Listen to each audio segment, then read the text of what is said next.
Tahun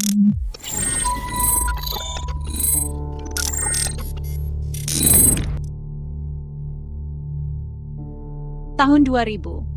Sebuah era baru telah dimulai di Jepang. Namun di balik gemerlap lampu kota Tokyo, ada kisah kelam yang akan mengguncang bangsa ini. Di distrik Setagaya yang damai di Tokyo, Jepang, kehidupan berjalan tenang seperti biasa. Warga menikmati malam yang sejuk, tak menyadari bahwa sebentar lagi, tragedi besar akan terjadi di tengah mereka.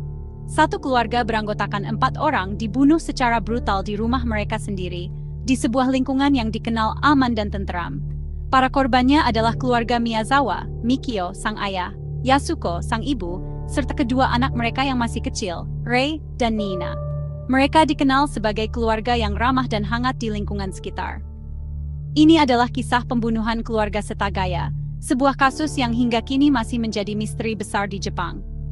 Media nasional dan internasional pun menyoroti tragedi ini, membuatnya menjadi salah satu kasus paling terkenal di negeri Sakura.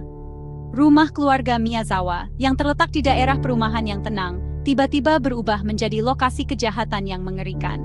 Garis polisi membentang di depan rumah, menandai tempat tragedi yang tak terbayangkan. Pada tanggal 30 Desember tahun 2000, tepat di malam menjelang pergantian tahun, kedamaian itu hancur seketika. Malam yang seharusnya penuh harapan berubah menjadi malam penuh duka. Penemuan mayat keluarga tersebut membuat gempar seluruh Jepang. Warga sekitar dan masyarakat luas tak percaya tragedi seperti ini bisa terjadi di lingkungan mereka. Kebrutalan kejahatan tersebut, ditambah dengan tidak adanya motif yang jelas, membuat semua orang bingung dan bertanya-tanya. Hingga kini, kasus ini masih menyisakan banyak misteri dan menjadi luka mendalam bagi masyarakat Jepang. Mikio Miyazawa, berusia 44 tahun, adalah seorang pengusaha sukses. Istrinya Yasuko, berusia 41 tahun, adalah seorang ibu rumah tangga yang berdedikasi. Mereka memiliki 2 anak yang masih kecil, Rei, 8 tahun, anak laki-laki yang cerdas dan energik, dan Nina, 6 tahun, anak perempuan yang manis dan periang. Keluarga Miyazawa adalah keluarga biasa. Mereka dihormati di lingkungan mereka. Tetangga sering melihat anak-anak mereka bermain di luar. Tidak ada yang membayangkan kengerian yang akan menimpa mereka. Pada malam hari, tanggal 30 Desember tahun 2000, keluarga Miyazawa kemungkinan besar sedang bersiap untuk liburan tahun baru. Mereka mungkin sedang menikmati waktu bersama, berbincang di ruang keluarga, atau menyiapkan makanan khas untuk menyambut tahun yang baru. Suasana di rumah itu tampak damai, seperti kebanyakan rumah di lingkungan tenang pinggiran Tokyo. Namun tanpa sepengetahuan mereka, seorang penyusup misterius mengintai di sekitar rumah, bersembunyi di balik bayang-bayang malam. Ia mengamati setiap gerak-gerik keluarga itu, menunggu waktu yang tepat untuk bertindak. Hingga kini, kronologi pasti kejahatan tersebut masih belum jelas. Polisi dan tim forensik berusaha mengumpulkan setiap petunjuk, mencoba menyusun kembali peristiwa tragis yang terjadi malam itu. Namun, bukti yang ditemukan di lokasi menunjukkan bahwa penyusup berhasil memasuki rumah Miyazawa pada larut malam, mungkin melalui pintu geser atau jendela yang tidak terkunci.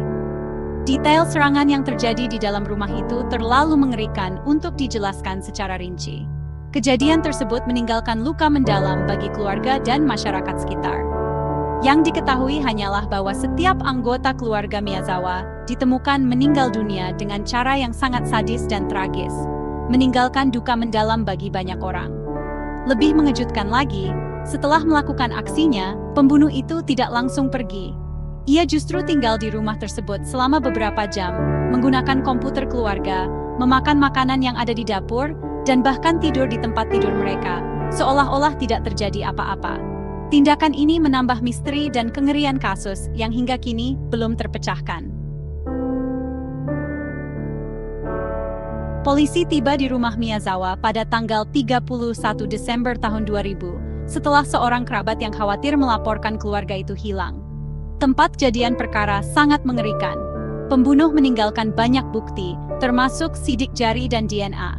Meskipun banyak bukti, kasus ini tetap tidak terpecahkan. Sidik jari tidak cocok dengan data yang ada di kepolisian. Bukti DNA, meskipun menjanjikan, tidak mengarah pada tersangka yang pasti. Pembunuh juga meninggalkan barang-barang pribadi.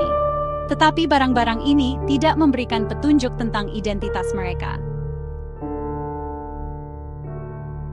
Pembunuhan keluarga Setagaya benar-benar mengejutkan Jepang dan meninggalkan luka mendalam di hati masyarakat. Kasus ini bukan hanya sekadar berita kriminal, tetapi menjadi tragedi nasional yang terus dikenang hingga hari ini. Kasus ini tetap menjadi pengingat yang mengerikan bahwa bahkan di lingkungan yang tampak paling aman dan damai, kegelapan bisa saja bersembunyi tanpa terduga.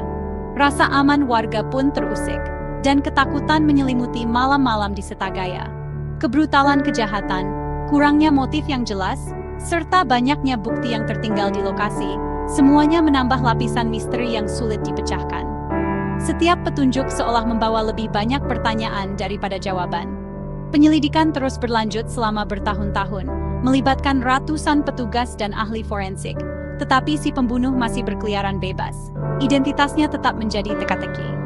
Kasus ini telah melahirkan banyak teori dan spekulasi, mulai dari dendam pribadi hingga kemungkinan keterlibatan orang asing, namun tidak ada jawaban yang pasti hingga kini.